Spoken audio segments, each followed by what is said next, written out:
tal? Bienvenidos a un nuevo video. Mi nombre es Floriberto Aquino Cruz, acompañado por Juan Carlos Sánchez Hernández, Juan José Hino Gutiérrez, Misael Sergio Cruz Cruz y Mario Víctor Hernández Santiago, del grupo 402.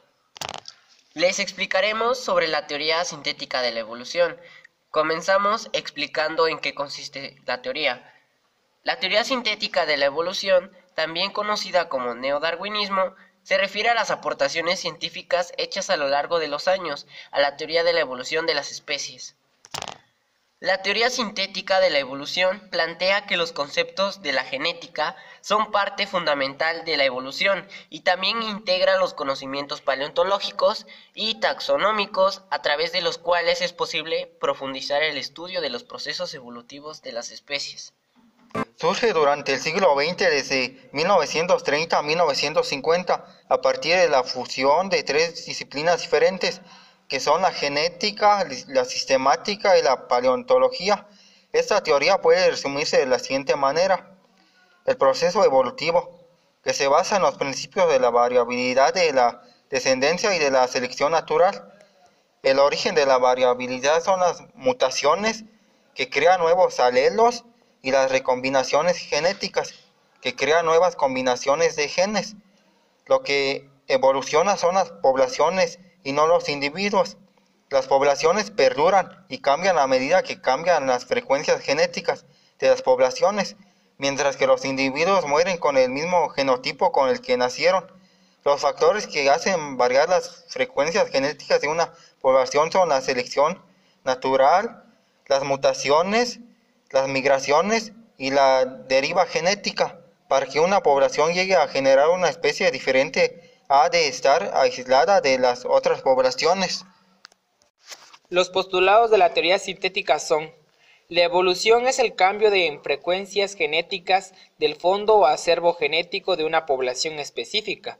Microevolución: cada especie es un acervo aislado de genes que posee complejos genéticos particulares conectados por el flujo genético. Un individuo contiene solo una proporción de los genes del acervo genético de la especie a la que pertenece.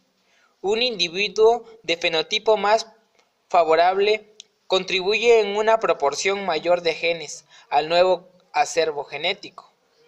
La mutación es la fuente última de los nuevos genes en un acervo genético. La teoría sintética de la evolución contempla 5 formas a través de la cual puede darse la evolución. Número 1. Mutación. Se refiere a aquellas alteraciones de la descendencia que puede heredar. Estas variaciones pueden ser benéficas para la especie, pueden ser perjudiciales o incluso pueden ser neutras, es decir, no tienen rol en la adaptación de las especies, por lo cual son indiferentes. Según esta teoría, la mutación ocurre de forma aleatoria y es la única manera a través de la cual se generan nuevos genes en un organismo. Número 2. Recombinación genética. No tiene que ver con la creación de nuevos genes, sino con la generación de nuevas combinaciones de genes ya existentes. A través de estas nuevas combinaciones es posible que se generen varias especies. Número 3. Deriva genética. Este término se refiere a la característica azarosa que puede tener la generación de genotipos. Esta transformación se lleva a cabo a través de varios años, es decir, que las variaciones son visibles luego de varias generaciones. La teoría sintética de la evolución estipula que al azar solo intervienen en la deriva genética, no participa de otra forma. Número 4. Aislamiento. Este concepto se refiere a la imposibilidad de reproducción de especies que no coinciden físicamente. Esta no coincidencia de los individuos puede darse por efecto de barreras físicas, como grandes distancias que separan a los individuos de las especies. El aislamiento también puede darse cuando los individuos están en el mismo espacio geográfico, pero no coinciden. Por ejemplo, sus momentos de maduración sexual, cuando no tienen distintas rutinas de apareamiento o de funcionamiento general. Cuando hay incompatibilidad de células sexuales, entre otros motivos. Número 5. Selección natural. Según este concepto, los seres que sobrevivan en un determinado contexto serán aquellos que tengan las características que mejor se adapten a su entorno.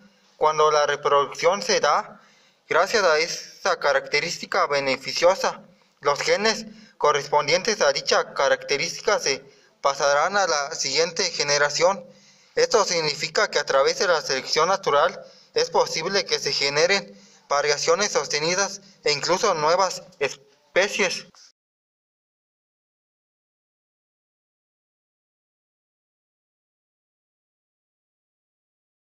Uno de los autores de la teoría sintética es Ronald Fisher. Escribe que probablemente desde 1912 el origen de las especies de Darwin y los artículos de Carl Pearson convencieron a Fisher de que la selección natural es la fuerza primaria del cambio evolutivo y de que opera sobre la variación continua. Pearson defendía que la variación continua debería ser heredable.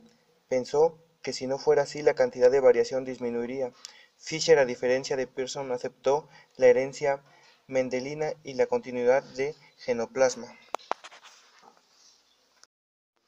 Sewall Green fue el creador del coeficiente del endoenigma, una herramienta estándar en la genética de poblaciones. Fue el principal artífice de la teoría matemática de la deriva genética, los cambios estocásticos acumulativos en las frecuencias genéticas que surgen del número aleatorio de nacimientos y muertes de las segregaciones mendelianas en la reproducción. Para Green, los procesos adaptativos son el resultado de la integración entre la deriva genética y otras fuerzas evolutivas. Para ilustrarlo, describió la relación de genotipo o fenotipo y la aptitud biológica en términos de superficies o paisajes adaptativos.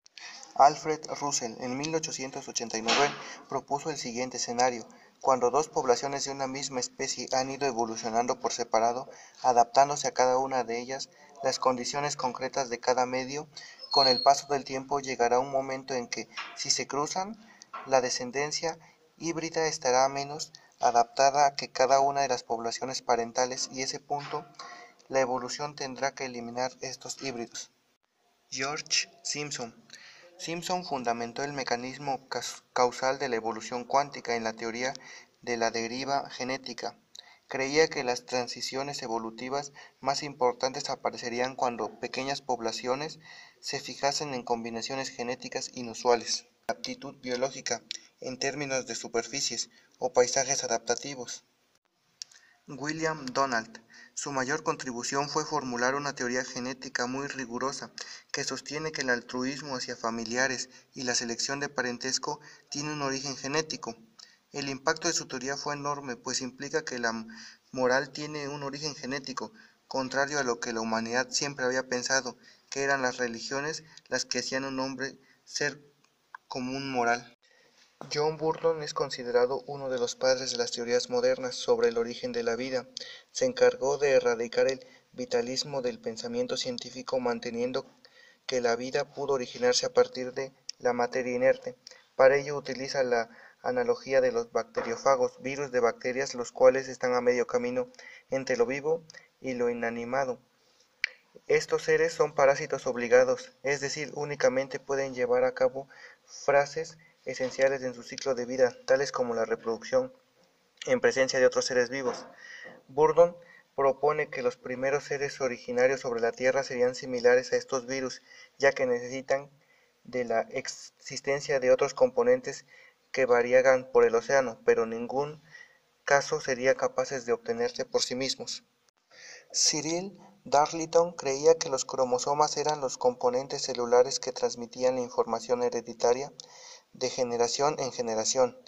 Explicó la conducta de los cromosomas durante la meiosis y formuló la teoría de la evolución, en la que intercambió partes de los cromosomas. Era la variabilidad principal para determinar las características heredadas de la generación.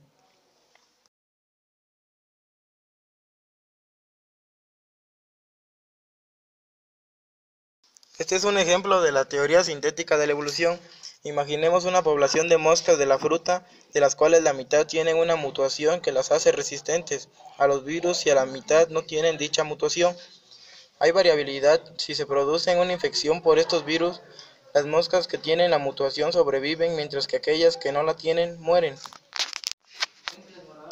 Las diferencias afectan la supervivencia. Si esta mutación se hereda de padres e hijos, se producirán cambios en la frecuencia de la mutación en la población de moscas. Es decir, cada vez habrá más moscas en la población con esa mutación. Los cambios son heredables, sin mutación, con mutación o virus.